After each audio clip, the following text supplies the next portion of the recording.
ইসলাম ধর্ম নিয়ে যারা তাচ্ছিল্য করে তাদের বিরুদ্ধে জিহাদের ঘোষণা দিয়েছেন জনপ্রিয় ইসলামী বক্তা মিজানুর রহমান আজহারী। আবহমান কাল থেকে আমরা মুসলিম, হিন্দু, বৌদ্ধ, খ্রিস্টান, পাহাড়ি, নৃগোষ্ঠী মিলেমিশে একাকার, আমরা সবাই মিলে বাংলাদেশ। যে সমস্ত অমুসলিম আমাদের ভূখণ্ড থেকে আমাদেরকে তাড়িয়ে দিতে চায়, যে সমস্ত অমুসলিম আমার ধর্ম নিয়ে তুচ্ছতাচ্ছিল্য করে চিল্লায় বলেন ঠিক কিনা, তারা আমাদের শত্রু। সাধারণ অমুসলিমরা আমার শত্রু নয়। এই যে হিন্দুরা থাকে এরা আমার ভাই, বৌদ্ধরা আমার ভাই, খ্রিস্টানরা আমার ভাই, ইহুদিরা আমার ভাই। তারা দিনই ভাই নয়, তারা মায়ের পেটের ভাই নয়, তারা মানবিক দিক থেকে ভাই। ও মানুষ, আমিও মানুষ। ইসলাম মানুষকে সম্মান করে, চিল্লায় বলো ঠিক কিনা।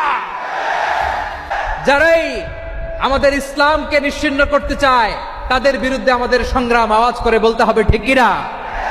ওই সমস্ত দুর্বৃত্তদের সাথে আমাদের কোনো সম্পর্ক নাই।